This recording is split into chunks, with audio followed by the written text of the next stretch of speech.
practicing opening. Recording. Whoops. Might have just we started. might want to restart. Okay. Huh. Okay, recording is on. Why don't we restart just so we're covered? Okay, hello, Global Theater. My name is Gerry Fialka. It's June 6, 2021. We want to thank Clinton Ignatoff for helping us today. Thank you, Clinton. It's an honor and a pleasure to be here with Karen Sperling. Thank you, Karen. What an honor and a pleasure to have you here. I have fond memories of our conversations in Venice, California. This is like deja vu. What's the best thing for a human being? This could have happened moments ago. Okay. Being available. I love that. And we're very kind, since we've done this a moment ago and have to do it again. You said, what does that mean? And I just said, basically, this being open-hearted, being aware, mindfulness, those things I feel I get sloppy about. So I prefer this kind of just sweet, gentle thing of just saying, I'm available. Love the wording, because I love the word sloppy.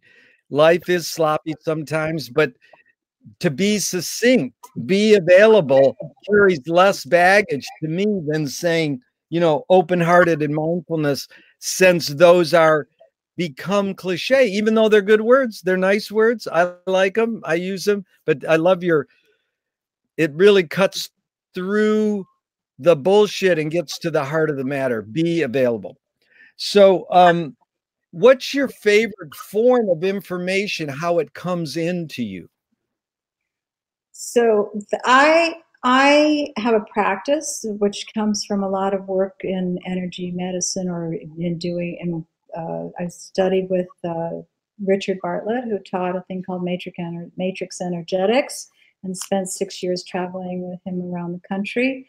And it was very playful and very open to all possibilities, but not like infinite possibilities, but just being aware that there are, it could be this, it could be that, it could be reincarnation, it could be chakras, it could be, and instead of going, that's what I'm looking for, I learned how to know nothing and access everything. Wow. To know nothing and access everything. Yeah. So that became a way of trusting whatever showed up and whatever information showed up. And the weirder the better, because it wouldn't have been, I didn't think of that. And so what I basically find is, with this empty mind, or just plain being expanded in the field, this kind of, again, that kind of gentle waviness of noticing, being in that blended state with someone else, I found information came in, patterns of information. Stories would come in that would have the pattern of information that would resonate, so that it was very simple to give people their information back. So that's how I get stuff. I just get it, and the better important part is I giggle with it. The cosmic giggle. I love that. Love so many words you're choosing, and I appreciate you being articulate and like poetic with your language. But the follow-up question usually is, why do you think, your observations of humans, why do you think humans collect or gather information? Well, because they don't want to be alone. Yeah. I think that this information is not being separate. Yeah. It's sharing. Yeah. Amazing. One of my favorite answers ever was, a combination of filmmaker Craig Baldwin. I says, what's your favorite form of information? He says, hugging. And in general, no, he said human touch. And then the actress, Ann Magnuson, said hugging. And it was like, people don't think in general of human touch or hugging as information. So you really followed that up with, they don't want to be alone. But if I said this, how would you respond? Do you think this need or want to collect information, gather information, is more innate in humans or more invented by humans? Well, I think it's who we are. Yeah. Information is who we are. That's all we are. We're patterns of information. We're Yeah. fields of energy. We're totally interconnected to so much more than we acknowledge or play with or seek. So I think it's just we are all of these in things. We're all this. We're all of it. And so whatever's coming in or whatever we're doing is a part of who we are. Yeah. So Sort it's of. innate. Yeah, you're saying it's sort of that defines humanity, or it helps define humanity, that we seek information. Well, I don't know if you. I'm not. I want to be picky because I kind of love to have a certain clarity that's different than others. And I don't know about seeking as much as being noticing. Yeah. No, being picky is what this is all about. Thank you. I love when people say blah blah blah and you go, "Do you mean this?" And then they can go, "Well, you sort of reworded it correctly, but not quite." So changing the word, refining the word to noticing instead of seeking is super. Do thoughts create emotions?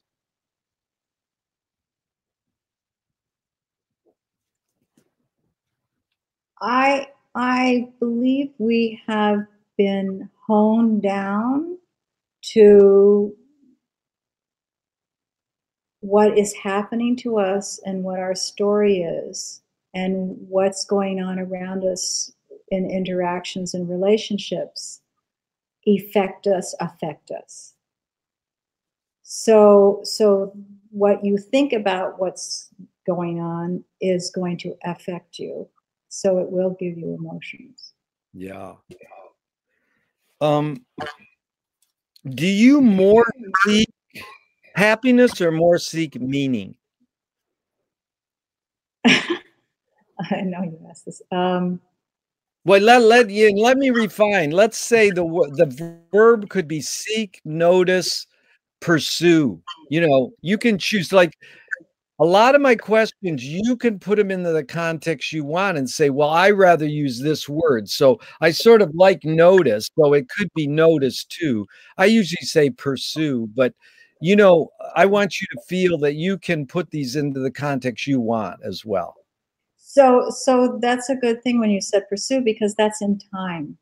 Yeah. And I think that you are something rather than, if you're seeking it, you're never going to get there. If you're pursuing something, you're just not going to get there. So because there's always going to be something else that starts to, there's always like the carrot of happiness. Yeah. And I'd rather know in the moment, or know at that instant, that I have appreciated something. So that would be happiness to me, is appreciating something that's immediately in front of me, like what's in the fridge. That's good. Does the brain more detect consciousness or create consciousness? Like, is consciousness just there bubbling away and we're creating it, or are we just detecting it? Okay, well, and then that's again kind of what I was saying a little earlier. I don't see how we can't be consciousness. We are. Yeah. So I don't know how to separate it. Yeah. Yeah, I see. What's faster, speed of light or speed of thought? Well, my thought just went really fast, and the light's on, so I don't know who beat me. I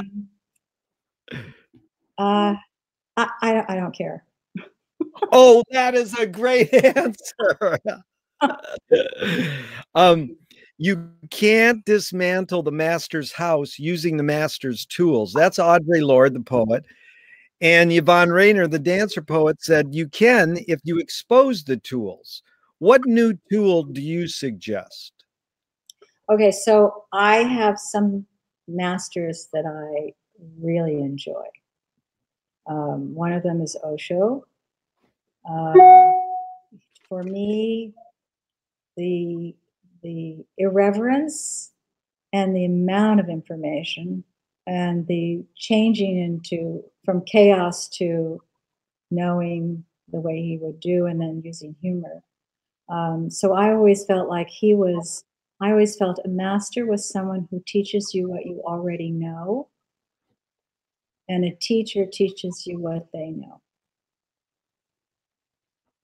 Wow, that is amazing. A master teaches what you already know, and a teacher teaches you what they know. Yeah. Oh, that is brilliant. What do you worry about when you go to bed at night? What do I worry about? Yeah. Give me an era. How about present day?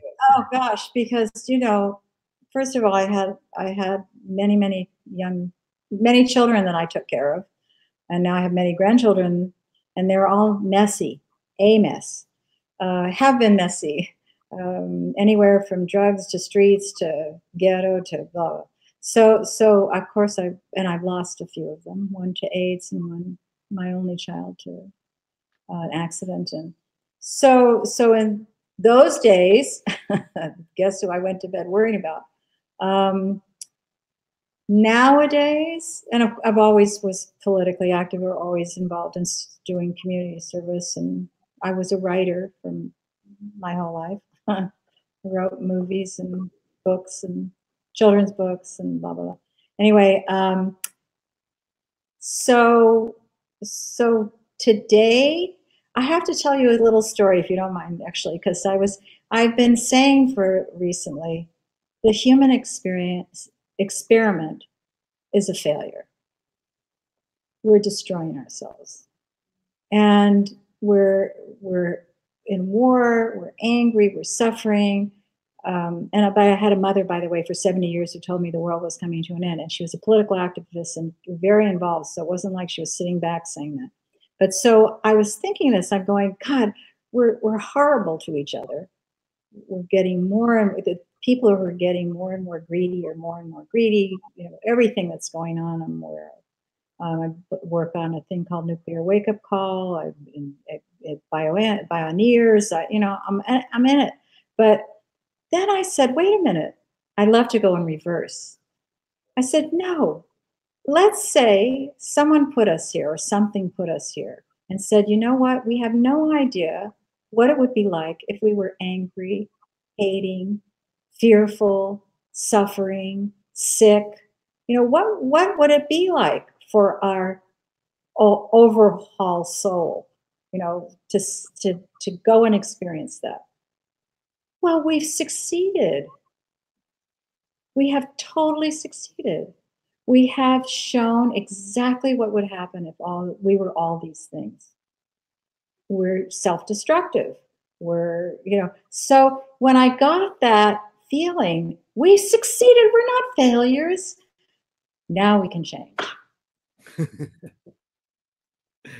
That's a view. So it's a self-revelation, like an epiphany or a revelation? It's just that, I had a character the last 3 years that when I take a walk would have something to say. It was me, but it was something to say. And also the work I do when I'm doing my with people, I get information. I mean, I just get information. And so I was just talking with somebody, and I went, wait a minute, we're successful. It's okay. Because we've done everything we were asked to do. We were horrible. And now, as I said, if we would just kind of step into that and own it, how you say, own it, own your anger, own your this, oh no, then you could just go, okay, I don't need it anymore. I get it. I can be different now. So that's just how it came to me. Really well put, and it inspires me a lot. Are you more afraid of old ideas or more afraid of new ideas? Oh, what are ideas? What are ideas? Yeah, well, you're answering a question with a question. You win. That's what it's all about. We're supposed to invent new questions here. Okay, I don't know what are ideas. I need a little more a limited version here. Yeah. Well, a lot of these things will come back around. So, one thing that Marshall McLuhan learned from Ezra Pound is interesting. He learned from a poet that artists are the antenna of the race. They're broadcasting the hidden psychic effects of our inventions so that we can learn how to cope with what we don't like about them. And so we can look to the writers, the poets, the filmmakers, and they will broadcast these hidden psychic effects. And then we, the humans still ignore them. And McLuhan's one of his main questions is, why do humans still ignore them if artists are, broadcasting them to us as the antenna of the race? Because we don't respect artists. Oh, yeah. We haven't learned. Not only don't we respect artists, we don't even teach our children or encourage our children to be artists. Yeah. Wow. What can you conjure up your earliest memory ever, Karen, or one of them? I always go, well, not always, but when you ask that, I go to a home I lived in up in those days, the hills, where we had a home that was the only home on the hill. So we were amongst the trees, and it was scary. At night, it was always scary. And we had a play yard, and I just see myself alone in this play yard. And that's something about who I am. Yeah. Do you think that memory is more a curse or more a blessing? Well, it's this year, because being stuck at home on your own. I had a friend who was in Hawaii. I work with her on her nuclear mentoring program, and we talk to each other every night. And for the entire year or more now, I reviewed my life. I'd be reading a book, and I read the preface, and the preface was by a guy who I'd had an affair with, and I didn't remember. And I would share with her, and then this interview with, I had this interview about Frank and stuff we mentioned earlier, but just different parts of my life would start to come up, and with my children, so I spent the whole year integrating and weaving memories and about my family and my family background, and who my family was well known, and just this whole thing, and just started to ingest all of it and integrate all of it. So for me, memories have a kind of wonderful way of filling you up, and sort of making you whole again. Accepting the good ones, accepting the bad ones, laughing over certain things. But so we did that for the whole year. It was just delicious. She did the same about her life, and she told me a wonderful story, which was these two women were in the gulag and in jail in prison together for 12 years. Just the two of them. So what do you think two women did for 12 years? Talking to each other, right? So they got let out, and one of them turned to the other one. She says, I forgot to tell you, after 12 years, Years. I had something to say, more to tell. So I call her my glue log friend. Oh, glue log friend.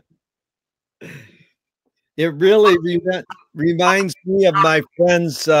They were married for 75 years. They were uh, German Jews, survived the Holocaust, and they lived in Santa Monica here for 60 years. Wonderful couple. And we had a lunch with them once, and in the middle of the lunch, one of them says something, and the other one says, "You never told me that."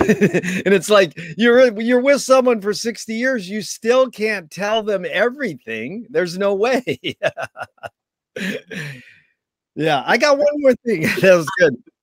Um, Tell me someone in your immediate family and then outside your immediate family who had an impact on you, just briefly, who had an impact on you, was sort of a role model, and what did you specifically get from them? That's in my family now. You have to, Well, it would be growing I'm at an age where most of them are dead. right, but I'm saying no, in your early years, Oh, uh-huh. they, in your early life, say 5 to 15-ish, they made it, someone in your immediate family who made an impact on you and someone outside your immediate family. And then what specifically was that? Yeah, in your early life. Yeah. Okay, I'm going to go outside first. Yeah. There was a Russian woman who was my tutor. She was a teacher at my school, and then of course I needed some tutoring because I didn't get one of the whatever. And I used to go to her little apartment, and she gave me a book called Tender Warriors, and it was the book about the black children who couldn't go to school and how they ended up going to school. And she was the person who just had this womanly bearish bear like loving of loving education, loving to know about people that wouldn't be anywhere in your purview at that time. Just to gave me this, which of course I ended up with African American children, biracial grandchildren. I just constantly having people who are you wouldn't expect, me to have as my children. But so I think she influenced me in that way, just to completely look outside of your own um, environment, because I was raised in Beverly Hills. So, Yes. but That I was, I yeah. was I was raised by very so socially conscious, very caring people. My mother was an artist, and my father was a writer and a producer, and and always. And my grandfather, he had a studio. His tagline was entertain and educate. Nice. So who in your immediate family had the most impact? And I get you had a very, it sounds like, healthy and loving family, and they were making an impact on you. But can you zoom in on one specific trait you got from? Yeah, well, I probably would say my it's hard because my father and my mother had Yeah. really were stellar people. Well, let's just say, what did you get mainly from your mom, and what did you get mainly from your dad? I think what I got from my mom was this constant awareness of the world beyond our world. And it's interesting. She told a story once during the Depression. Again, she came from a very wealthy family and a very well-known family. And she said her father took her in the car and took her down to the food lines and said to her, "That's how most people have to live." Wow.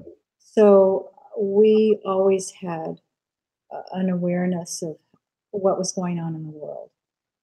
Uh, And then my father was a writer, and a producer, and he always took chances on the things. He had optioned Brave New World, the Edgar Cayce story, Dune. I mean, like these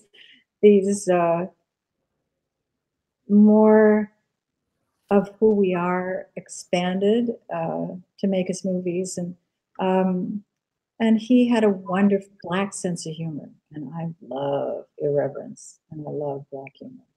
So we had a lot of good laughing together. That is beautiful.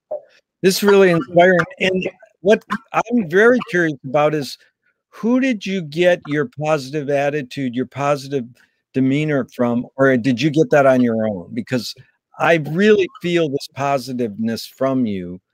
If I said, are you an optimist or a positive, you favor optimism, it seems. What's the roots of that? Uh, I don't, again, I don't know whether it's optimistic. It's more, why not? Yeah. I mean, Beautiful. the other way is so stressful, Yeah. which doesn't mean it hasn't been stressful, believe me. But yeah, I was hoping this would come up, that word stress. So I talked to this woman today, right there. I met her right there at Dudley and the Boardwalk, where we met in Venice, California, the Rose parking lot. I think it's the crossroads of the world. And she's 82, and we're talking, and someone says, "You're 82?" And she looks like she's 60. And I says, "Well, yeah, because she does yoga." And then she looked at me and says, "It's not just because I did yoga. It's because I haven't had stress." Yeah. And it was something, we've talked a lot, but she never, and I says, "That's amazing, because she eats healthy. She's done yoga for 60, probably 70 years, and she's very conscious of her physical body. But she said, no, my longevity is more because of avoiding stress, or how to deal with stress. Well, So I can't tell you I have been stress free throughout my life. No. But I mean, yeah. I'll tell you a key to being less stressful, and also to having a more yes attitude, is to Yeah. listen, to Yeah. listen. That's what I'm trying to do right now. So it's interesting, because I think stress is part of the human condition, and we all must, or have to, or want to, or have that choice to learn how to deal with it and how much to feed into it. So, did your parents raise you a particular religion? As Jewish, but my father was the chairman of the University of Judaism. I think when he was divorcing when my mother was divorcing him, um, uh, we were not. I don't think I got bat mitzvah. I think my sisters did, because I was away at school. But my brother, actually, when my brother was having his bar mitzvah, it was at the house that my mother was now remarried, and and I heard, "Matt, get out of the pool. The rabbi's here." So that's about how serious I think it was. Not to denigrate being a Jew, Right. but that was pretty funny. Right. And so, do you pray? Oh, I ask, and I suggest, uh, and I listen, and I give up. I love those verbs. If God does exist, what would you want God to say to you after you die? Welcome. I've had that answer and I like it. It's a welcoming answer. Do evil people exist, or does evil use people as a vehicle? I, I think people perform very evil acts, and I would love to know the source. I've been, more and more thinking about that, because there's so many people with so much doing so little for so many others, which is what I consider the most. Greed to me is one of the most evil, evil, or the most unworthy, and unuseful. I think evil is when people aren't being useful to themselves and others. Unuseful. What a great word. So the question is, how do you advise someone to deal with an enemy? And, Alan Watts says, if you acknowledge your enemy, you empower them. How would you react to his thought? And then how would you advise someone to deal with an enemy? Yeah, I have lots of grandchildren with these problems. And I don't know what an enemy means. I mean, somebody who's going against you, somebody who might be doing something hurtful to you. Sometimes I'd say run. Other times I would, again, that kind of thing of ask them, what do you need? What do you need from me? I think with a lot of what somebody goes against you for is because they're confused, or they're feeling insecure, or they're angry about something they can't understand, so they need to lash out. I've seen a lot of kids under influence, under the influence of alcohol or drugs, and have to deal with them in those states. And I always have told parents, you're not talking to the person, you're talking to the drug. So if you think you're having any effect by trying to tell them what's right, what's wrong, or how to control them, it's not real. So it's my advice is actually to go softer than harder. Beautiful. What do you need? That is great. The need question is, Fellini said, I need an enemy. And Shenandoah said, your enemy's your best teacher. So, softness and gentleness and asking their needs is really inspiring for me to hear. I rarely get that sort of attitude is important, I think. I think the person that sort of evokes it for me too is Baba Ram Das. He said, back when we were under George Bush as our president, he said, I'm having a real hard time loving George Bush. Oh, wait till he gets to Trump. Right. And it's like, no. He's Bush now. Yeah. And then when I told that to someone recently, they said they were at Ram Dass's house in Hawaii, and on his altar there was a picture of Trump. Work it, baby, work it.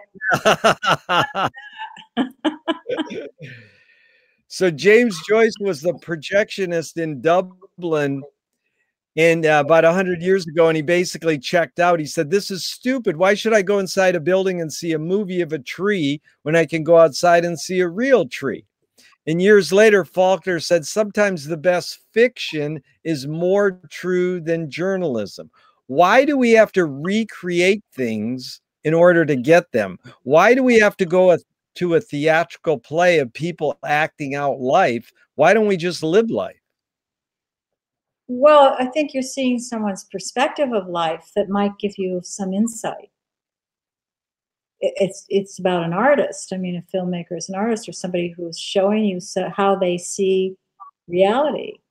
So it gives you a beeline, you know, it gives you a pathway to try and understand it differently through someone else's experience. So I can go and see a tree and see a tree but the tree may look differently because of the way the perspective of the person who's creating something around it. So that was, by the way, I wanted to go back to Fellini for a second. Wanting to have an enemy is got to be true of any dramatist. I mean, if you don't, there's no story to tell if you don't have an enemy. So that's just plain ordinary, straightforward rule number one, drama. Yeah. Yeah. That's beautiful. And so let's go there for a second. You're raised in this entertainment, you know, creative family. At what point did you go, oh, I want to make a film? I would take the two things that we could pursue, and you can take it where you want, is being a filmmaker early on and then being an activist. When did you in your life go, I can do that, I can make a film and jump into that? And then where did you go, oh, I can be an activist and jump into that? I was an activist as a filmmaker. Yeah. I was an activist as a filmmaker. I made films, independent films, as a woman in 1971. Yeah. And my second film was 38 Women on the Crew. It was the first feature film ever done with women on the crew, all women crew. Yeah. So and I was an artistic activist because the kind of movie I made wasn't a Western or a drama or it was the New York Times called them mob booth psychological films. But what I did was I took Artie Lang, who I loved from The Politics of Experience, the idea that unless we share our dreams, fantasies, and reality equally, we are not whole. We have not been communicating who we are. So the structure of my films was to show dreams, fantasy, and reality. It was like Blow Up. Remember Antonioni? Yeah. But I was an American woman. It's like making these films. And so what I shot was dreams, fantasies, and realities of this character and wove them all together. And you never knew which was which, but it became a whole person. The best experience I had was at the London Film Festival, and the directors, they invited me. I did 2 directors forums, and I was in the movie. So you saw me through the whole movie. I directed it, I wrote it, and I was up discussing it as the director, and this woman stood up and just said, looked straight at me and said, is she going to be all right? I said, I love you. You have no reality anymore. So I was a psychological activist in the kind of movies I was making. And then it was the women's movement. I lived in New York. I interviewed 500 women. There were no women in any unions. One, my assistant director, who totally fell apart because she was used to telling men what to do. But I found people. I trained. They wanted me to be in the union, but I said, look, none of these people are in the union. So I had the Teamsters come and train a dolly grip. This wonderful woman who was tall and pushed the dolly in. But and the only camera woman I could get was someone who she's pretty well known now, but she shot porn movies. So she knew how to light a red couch, So I just was a leather red couch. So I got these women together, and I knew what I wanted, in terms of what I wanted to see. And I got some good lighting people, and we did bounce light and all the stuff for the mood of the movie. But anyway, so I had it all integrated into what I was doing. I think that sounds like that. Really well put. I look forward to seeing those someday, hopefully. A screenwriting teacher told me a great film or great art is when you can clearly see the intention of the maker. And Stanley Kubrick says the opposite. Great film is great art is when you can clearly not see the intention of the maker. What role does intention play in your creative process? Okay, so we're back to I hate that word. I'm just, if you have an intention, then you think you know what the outcome is. And I rather be more playful than that. Yeah. So I don't have an outcome intention. I might have a caring intention, or a, a, a hope for something to be valuable to someone else. But I don't want to have an intention to heal someone or create something someone likes, or, certainly, again, my favorite word's to be useful. I want everything to be useful to someone else. I like that. And Marcel Duchamp said there's no art without an audience. How much are you thinking of your audience when you're making your film? I was too stupid and innocent to care. I don't know what I was thinking. When it came to the movies, forget it. I was just going to do what I thought was my making movies. Believe me, listen, I won't go into some of the responses of my family, but for the movies, I just threw my heart in the wings. But for other things, I did a whole series of interactive children's books later on, and that was a whole new design, where I thought, my kids had all these books and they read them once, except for, of course, Goodnight Moon and a couple other ones that read 600 times. But I thought, then why write a children's book? I mean, why? It's useless to them, except maybe a good story. Okay, so these stories poured out of me at one point, and they were like fairy tales. They were kind of experiential fairy tales. The character became who they really wanted to be going through this whole process. Kind of metaphysical, very literary. No choo-choo train goes up the hill. And I thought, okay, great, I have these stories, but I'd like to do something where the children help me make the book, who get involved in the book. So I've made this design where they read the story. I called a continuity illustrator, and I was like a filmmaker. I said, show me the moment of the story on the page. What he's doing, but not lines, not direct, but this kind of like filtered line and a suggestion.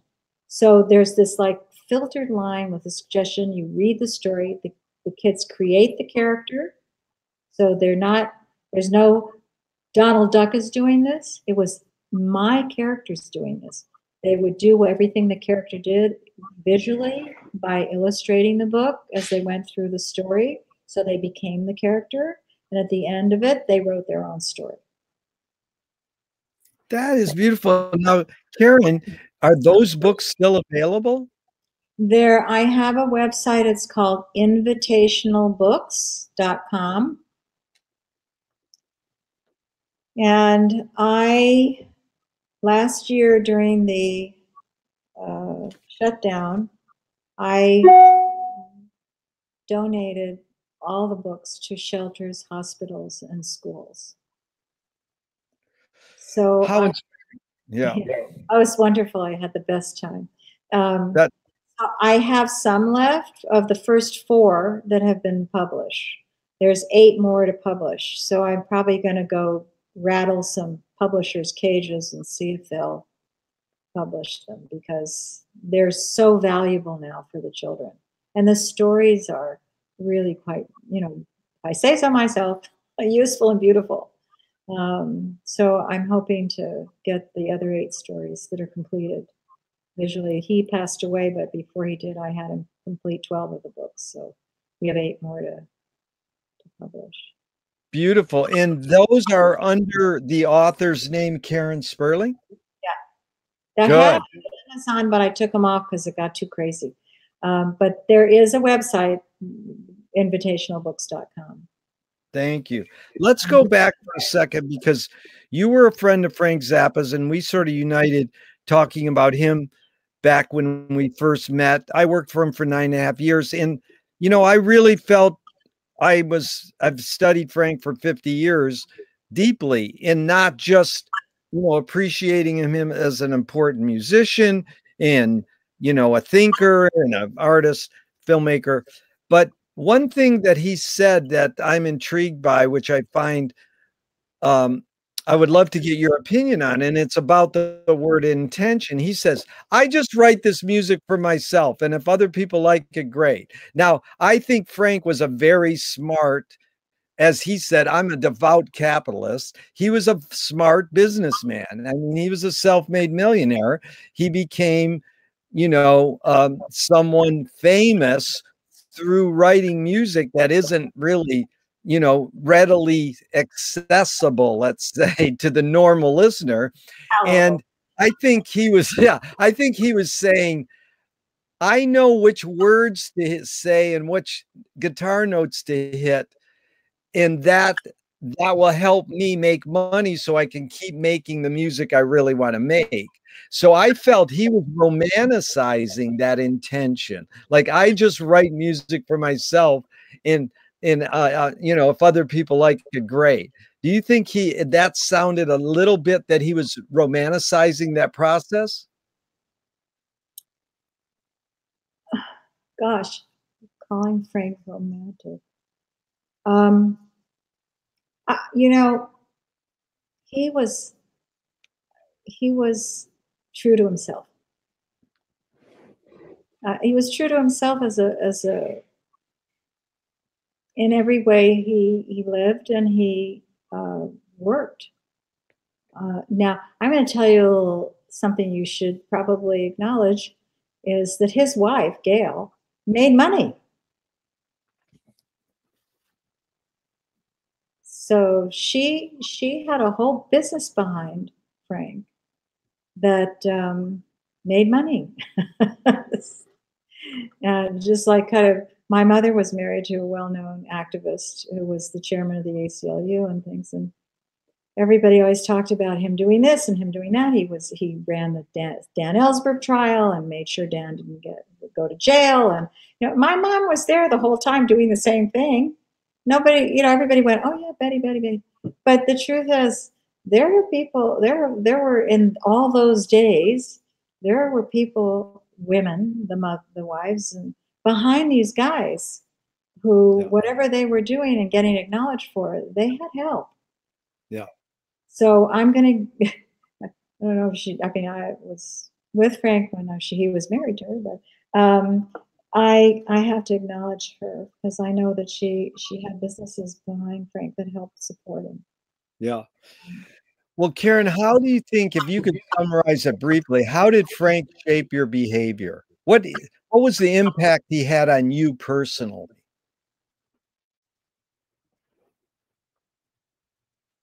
Well, you know, I was with him in that year Annus Horribilis, you know, the year that he burned down Montreux and went to Paris without instruments and got thrown off the stage in England. And I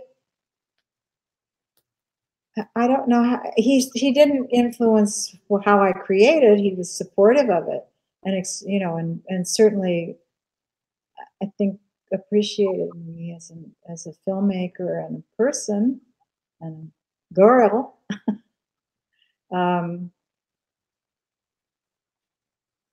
we ended up, you know, seeing each other for 4 years off and on. So there was a uh, there was a way that we wanted to be together. Sometimes there was a reason, uh, which was a friendship. Yeah. That's a friendship. That's good. And so, what's more important, conviction or compromise? I missed the first word. What's more important, conviction or compromise? Conviction? Did you Or say yeah, conviction what or or compromise? compromise? Yeah. Well, they're really different. Conviction motivates you, and compromise makes you be a little more aware of others. So, I think it's good to get on your horse and ride, but don't trample anybody.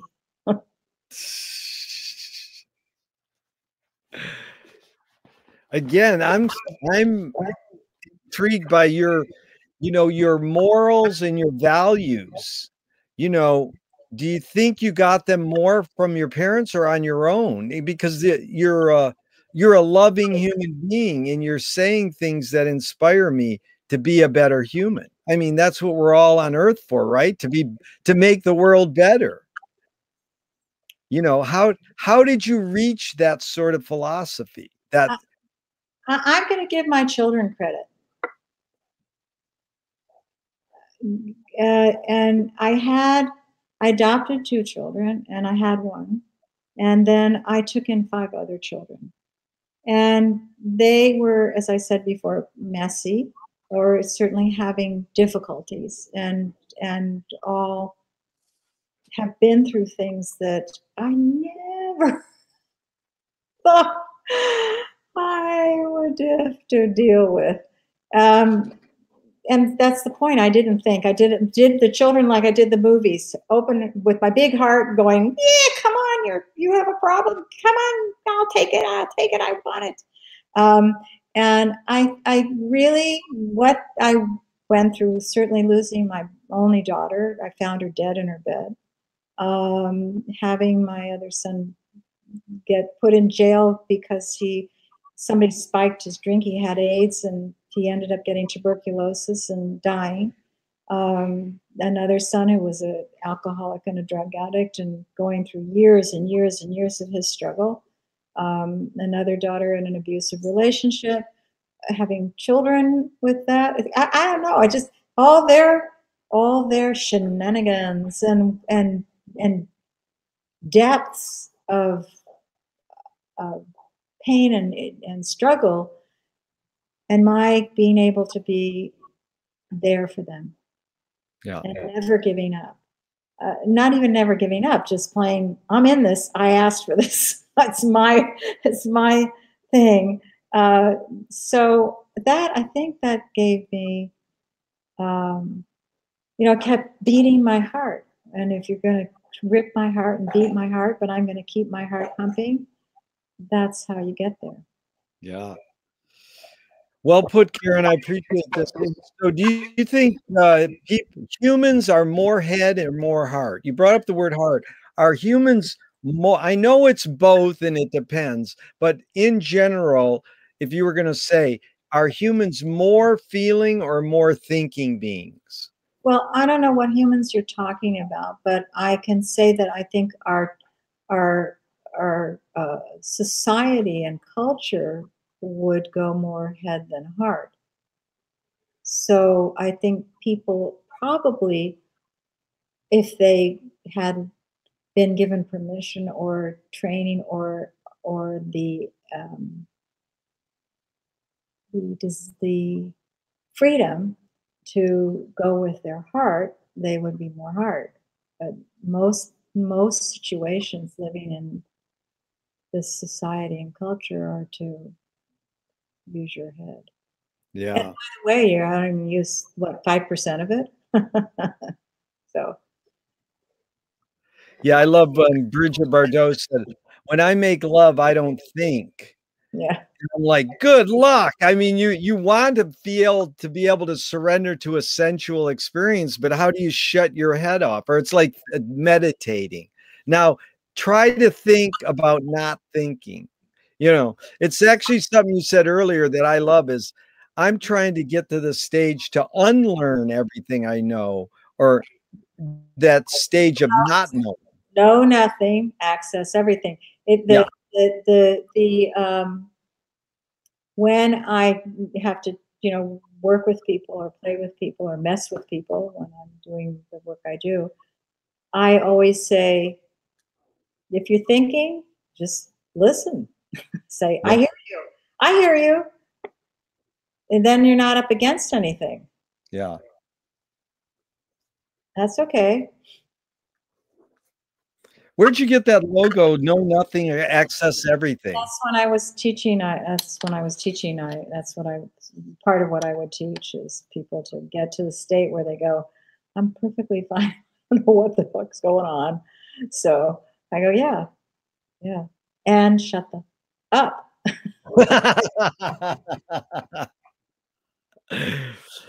So Moshe Feldenkrais works with healing and movement. He says it's literally possible to identify a weakness and incorporate it to become a strength rather than we're normally taught to overcome a weakness. Tell me a weakness that you've incorporated to become a strength.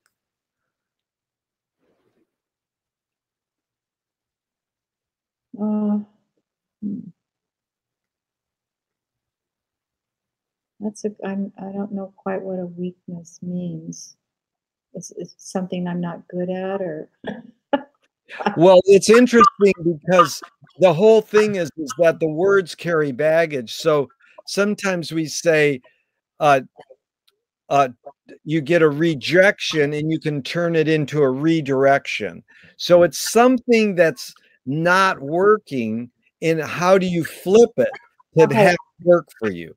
Okay. So in actuality, for me, like those wonderful children's books never got published.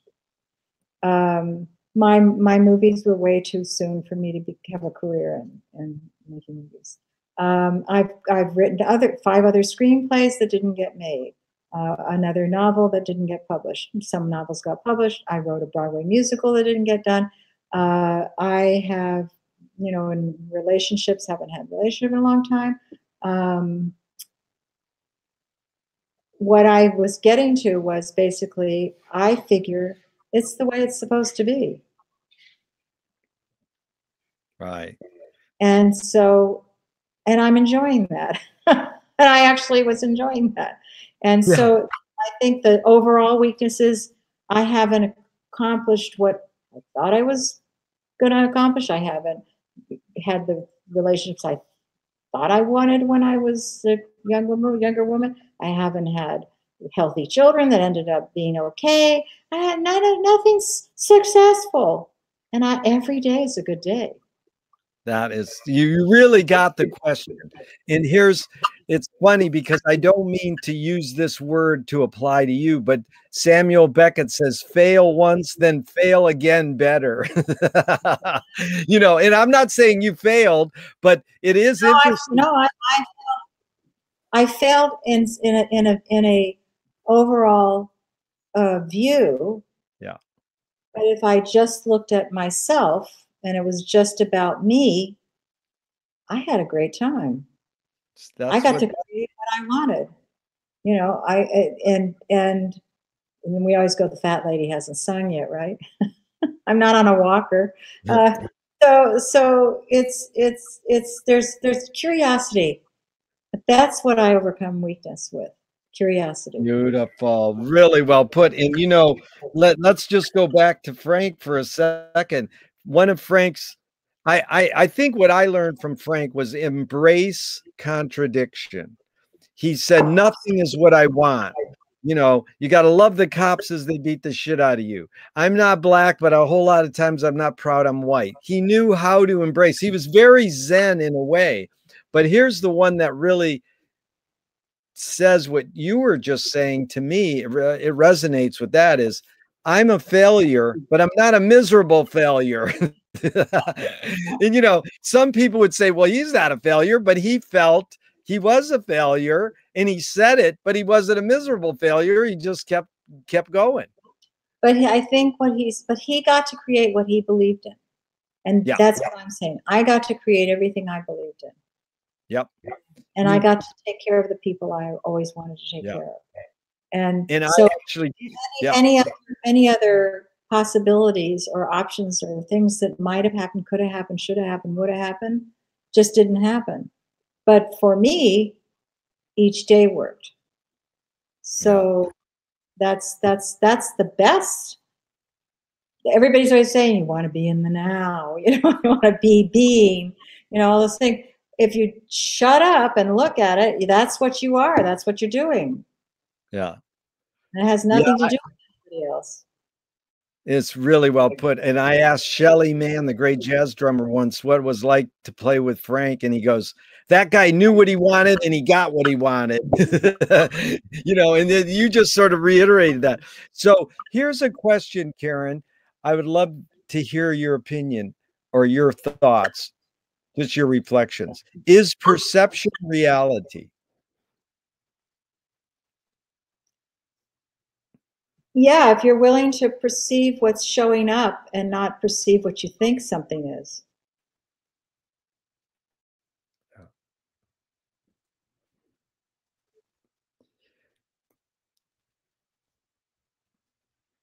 What's the most significant difference between men and women, physical aside?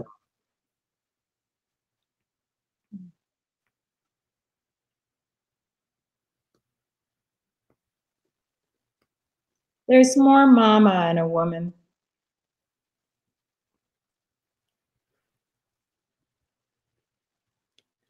What caused matriarchy? What caused it? Yeah. I'm sorry, I'm not sure what that means. What caused matriarchy?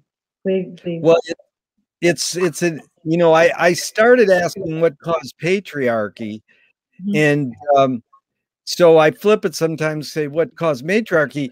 Matriarchy is rule by women. It's sort of what it means. So Yeah. what caused that? Well, I don't know if it's working right now. I think we're trying to work back to matriarchy. Oh yeah, we should, you know, So and again, the only reason would be is, and that doesn't mean every woman with a is loving, wonderful, kind, compassionate, and caring mama. right. They just as rough, tough, and tumble and get out of my way as anybody else. Yeah. So it has to be really. I think there's an intuitive, instinctual, and I'm not so sure if it is with these other generations now, Gen X and all these. They're starting to blend their desire to love without form. What does that mean?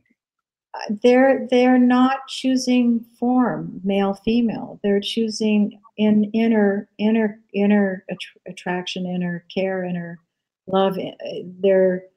They're moving out of form, I think, into uh, a different freedom to love.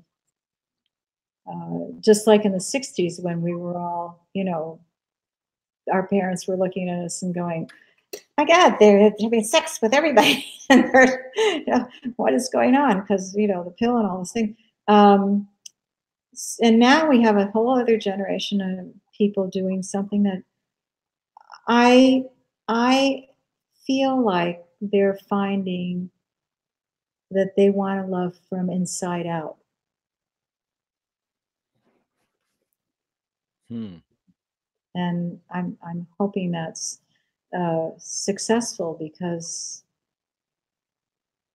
you know if I was, I mean, I like the guys, you know, and I have seen, you know, I was with a, as I said, Ma Jaya Sati Bhagavati. She was for 40 years the first religious figure that took in the gays, married them, took care of the people with AIDS. You know, that's my training. I spent 35 years with her. So in those days, um, that was, you know, I had a friend who changed sex 40 years ago and came up to me as a woman, having been a man, and looked at me and said, "Hi, I bet you don't know who I am." And I said, "Oh, yes, I do, and you look great."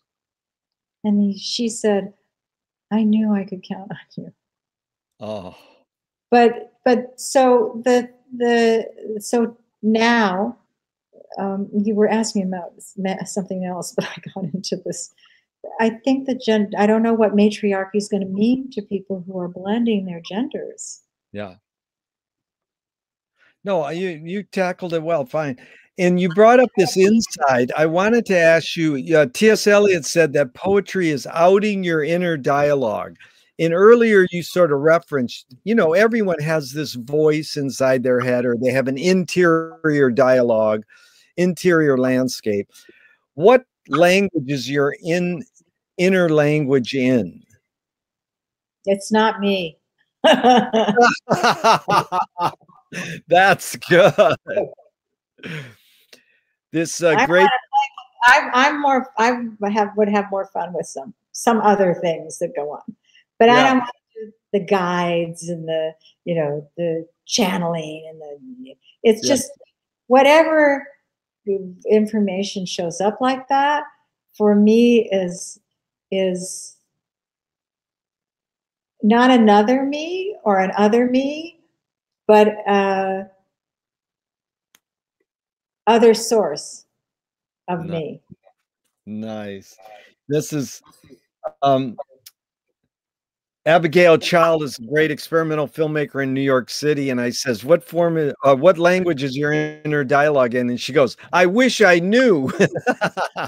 I says, that is a great answer. I love it. Thank you so much. So,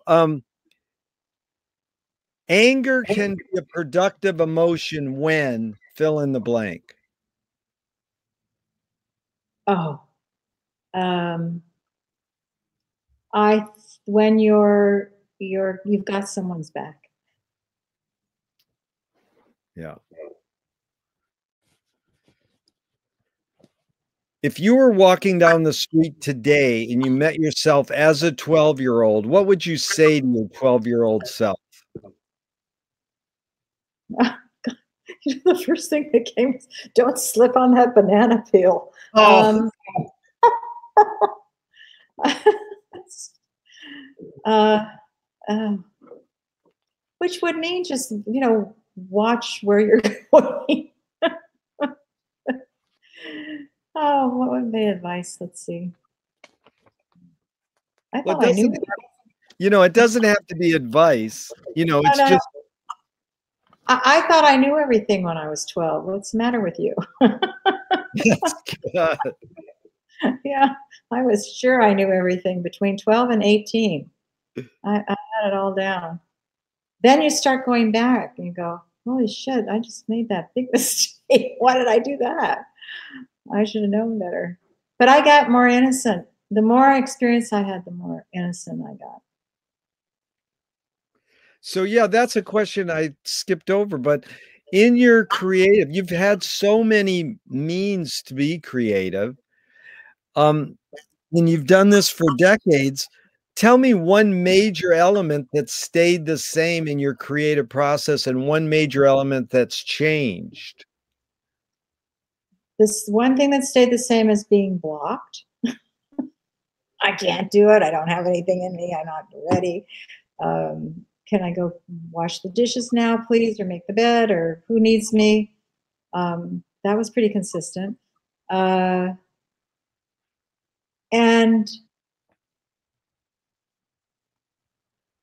I think again, I think that innocence is the best motivation. It's like, I'm going to do this, and I have no idea what I'm doing, or who's going to care, but I got to do it. Yeah. Is that drive? What do you call that? The work ethic or? I think it drives you. Yeah. Yeah. Because I'm curious, where'd you get your work ethic from? Um, Probably my father, but my mother was an artist. Went every day into her. She used to paint in the garage.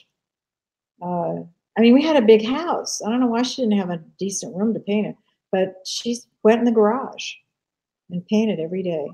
And she was a sculptor and a weaver, and she was weaving in the garage too, I remember, and sculpting in the garage. She finally got a studio when she was much older, but both of them worked. Both of them continued to create and create and create. What's interesting, because I've studied work ethic, and you look it up in Wikipedia, and about the third paragraph down, it says, this could be a scam by the consumer society to brainwash people they have to work. Yeah. Well, I've never had to work to earn a living. So I've only been motivated by what I believe I want to do to be useful. Yeah. Well, I like your word useful has been inspiring to me. And what do you think the motive of the cave artist was? Not what anthropologists or Herzog put in his movie, but just your hunch. What do you think the motive of the cave artist was? Probably memory. Yeah. To remember, for them to remember what they just experienced, Yeah. and to share it. Always art is to share. I think that's why many artists who don't get acknowledged or recognized are so saddened and so depressed, is because they aren't sharing what they want to communicate. They're Yeah. not an opportunity. So I think that's the hardest part for me in terms of, anything I've created that hasn't been published or shared. It wasn't because I want to be famous and make money. It's just because I was doing something to communicate with people, and I was doing something to, again, be useful to other people, and hoping that it was, would give them a perspective or something to, like, for the kids to create from. So it's not about wanting to be known or make money. It was because I had something I wanted somebody else to know, see if it was helpful to them, or if they could go on from there doing something with it. So. Yeah. So let's go into activism a little, because I'm also intrigued by your dedication to feed the homeless in Venice, and in just so many ways you've helped people. The first question is from a great activist folk singer, Utah Phillips, said, "Anarchy is making rules for yourself and not other people." Who's entitled to make the rules? For other people, or just? Well, let's just say rules in general. If we think that we're going to have inventions, we create spoken word, printed word, electronic word, we create things, then we always seem to have to say, oh, we have to have rules for these inventions. And then there's just general laws. Who's entitled to make laws and rules in general? Well, I think if you create something and you want it to be your game, you can make your own rules. Yeah.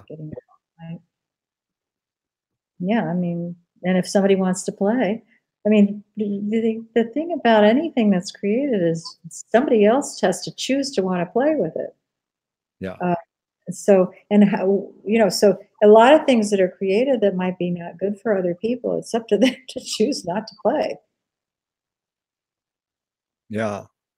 That we haven't, by the way, educated people to do, but we don't raise our children not to play a game that's not okay. I mean, look how many children have we sent to war? Yeah. Well, that's a great question to follow up. How do we stop our governments from going to war? Beam them up. That is good. What's the difference between rights and responsibilities?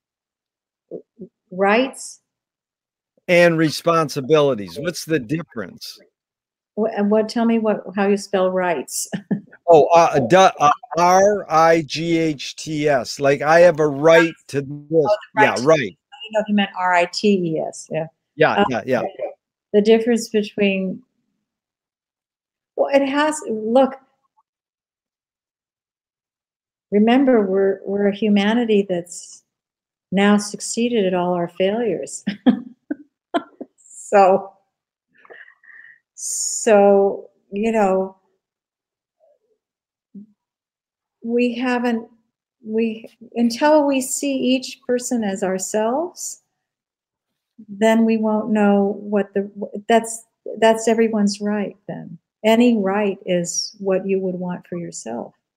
Yeah. Yeah, that's you call that empathy?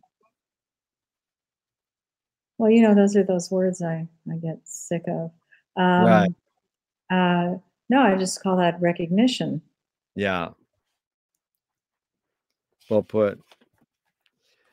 So these are 5 questions that Alan Watts would ask.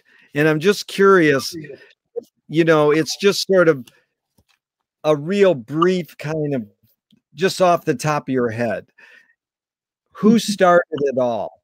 Let me just say real quickly, it may not be my head, it's off of the top of. Go ahead. Yeah, good.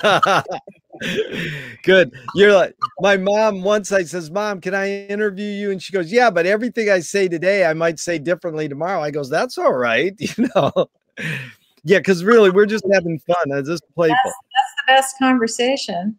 Yeah. Yep. It's different tomorrow. Yep. Who started it all? Oh gosh.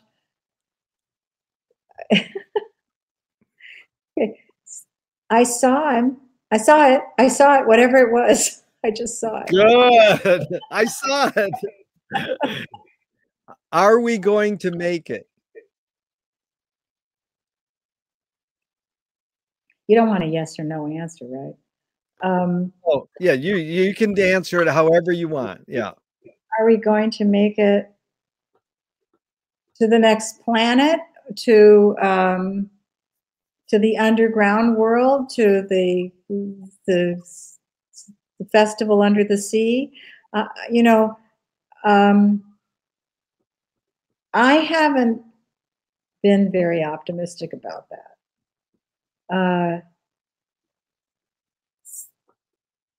Actually, and I've actually even wondered if I want to be here to see it recently. So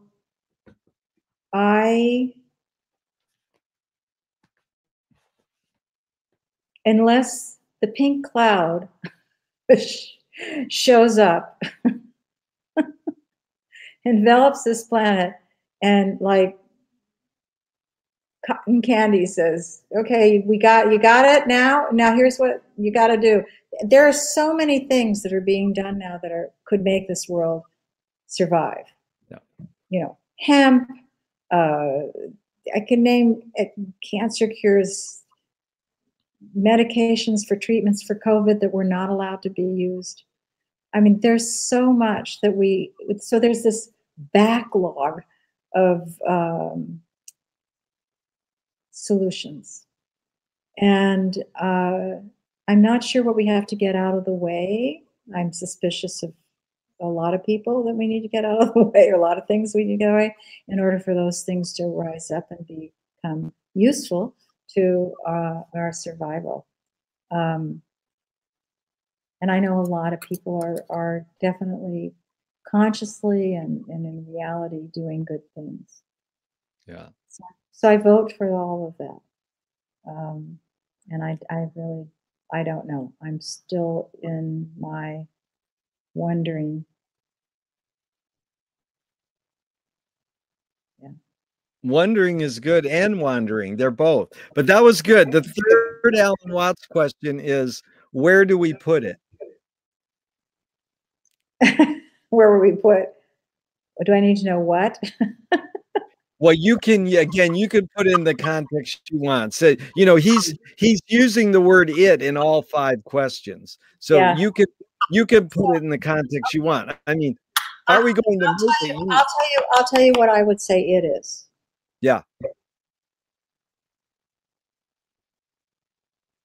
Let's see if I can say it the way I was going to say.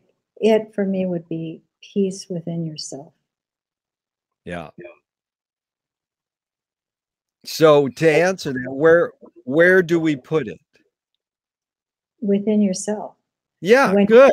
Yeah, within yourself. And when you have it within yourself, it shines and other people get it. There's 2 more Ellen Watts. Here we go. Who's cleaning it up? I hope those guys who are going to show up wouldn't have shown up before.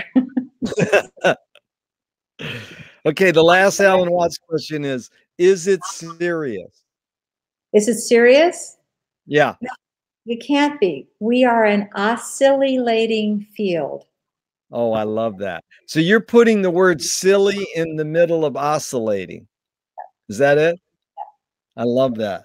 Because Gertrude said, laughter is the reconciliation of yes and no. And I always say there's silly in the word reconciliation. Yeah, and we are oscillating fields. So yeah. Our whole reality to go silly, oscillating, I think that's a good idea. I love that. And so what does courage mean to you now? Courage? Yeah. What does courage mean to me now? Yeah. Getting up after a hard night of back pain and having a happy day. I think courage is really getting up in the morning and doing your day. You know, I love it. Your day, and including whoever shows up and whoever you love, and I has to start from the bottom. It has to start from you, from the bottom. It's not about anything going on over there, up there, around there. It has to all go straight out of your day, day by day. Whoever you talk to, whoever you run into, whatever you're doing, when you're washing the dishes. Yeah. Karen, I just got a few more. So I want to thank you once again. This has been highly enlightening. How do you find peace of mind? I think, like I said, was just really enjoying my day. Yeah. Or knowing my day is enjoyable. Or reckoning with that rather than complicating it. Trying to control anybody else. As soon as I stop that, the days go well. If a publisher was to release your autobiography just off the top of your head, what would the title be? Well, the other day we were at my mother's gravesite, and we were talking about what would you put on your on your stone, and I said, "Call me." That's good. Call me is a great title. Okay, Karen, they said, we want to scent the glue and the binding on your book, Call Me. What smell would it be? Oh, lavender. Oh, that's a great answer. If a statue was built in your honor, where would you want it displayed and what would it be made of? I'll tell you what came to me, because remember, I don't think. The middle of the ocean. In the middle of the ocean. I get that answer a lot, but now what would it be made of? Oh, good. Yeah. So I'm joining. I have a tribe then. It is a cool answer. I love that answer. But what would it be? I have a tribe. Okay. Yeah. What would it be made of? What would it be made of? Oh, I'm sorry.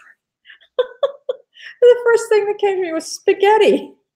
Oh, that's fine. That's I want to be a Jewish Italian woman. Spaghetti? That's ridiculous. I love ridiculous. Okay. That's oscillation. No, I asked a 12-year-old what's the best. Say it again. You're going to eat me after you call me. There you go.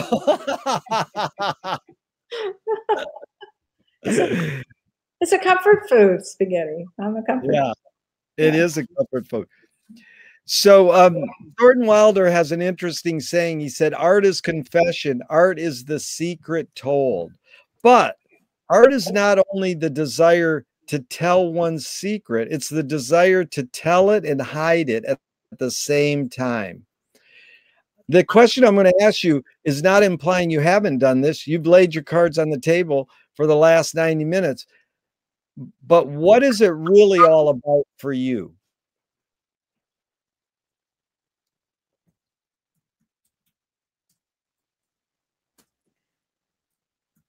Being quiet, listening, and laughter. Oh, that is good.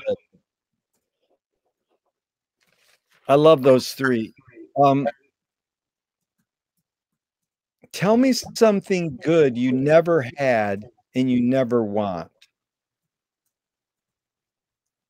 Something good I never had. I never wanted it. You don't, it's good, you never had it, but you never want it.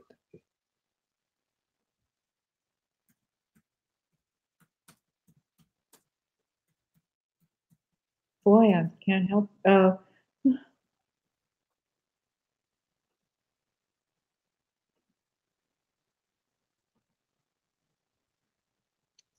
I have no idea. I feel quite fulfilled. That's all right. It's a paradoxical question, so don't worry about it. Sorry, not. Don't be sorry. That's fine. What's the healthiest cultural shift you see developing today, or impactful shift you see developing today in culture?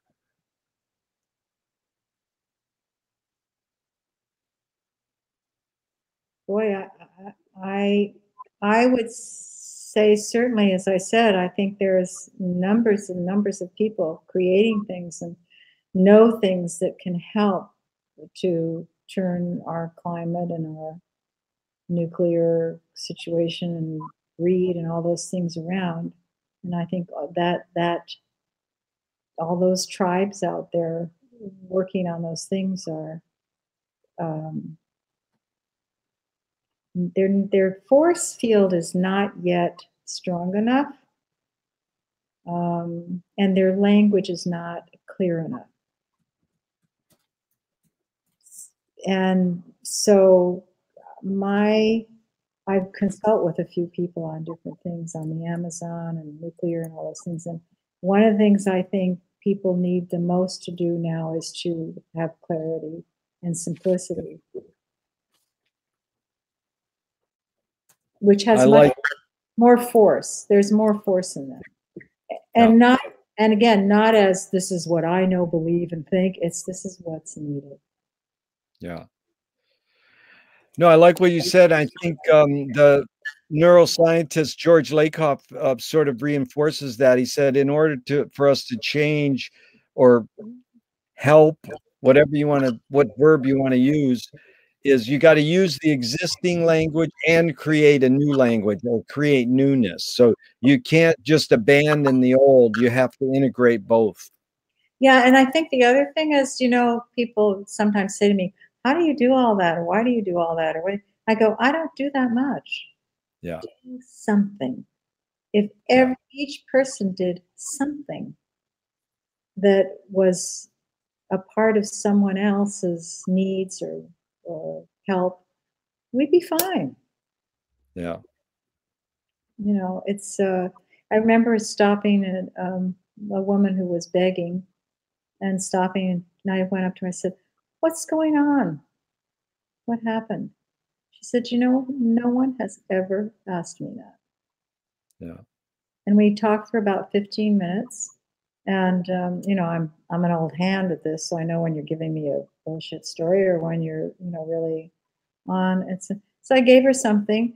And, but what she appreciated was I just said, talk to me. Yeah. I'm here listening to you. That's pretty much all that's needed. Yeah, Michael Ventura has a good word. He says the best thing you can do with a homeless person, or someone on the street who's not well, or whatever, however you want to, whatever word you want to use to describe, he says, look them in the eye. Yeah. I never, when I fed people, and I fed, so many people, and of course that was for me. They got the food, but it was for me to do it. And I never had one go against me or feel angry or feel like I'm, who you think you are. Until I answered my phone once while I was handing somebody food, and he got pissed. And I looked at him and I said, "You are so right. I am so sorry. I should never have answered the phone. Talk to me." And I hung up the phone. That was so wrong. Get What a it? revelation! Yeah. Yeah. Oh no, I knew It's better. good. Yeah. I as a mother, I always answer the damn phone. Yeah. Yep. And it's like parents who walk their kids in the baby buggy around the neighborhood, or walk their dogs, and they're on their cell phone, and you can tell the dog and the child are going, "Hey, are you walking me, or are you doing phone calls now? Are we together?" Or it's evident. They know. So again, Karen, I really thank you for your time and energy. This has been fun. The last question is what gives you the most optimism? I have to say it again. My day. This is my day. Yeah. It was a good day. Yep. Well, it's been a good closing for my day today, being with you. Thank you so much, Karen. What a pleasure. Thank you. Thank you so much. It was very fun for me too. Good.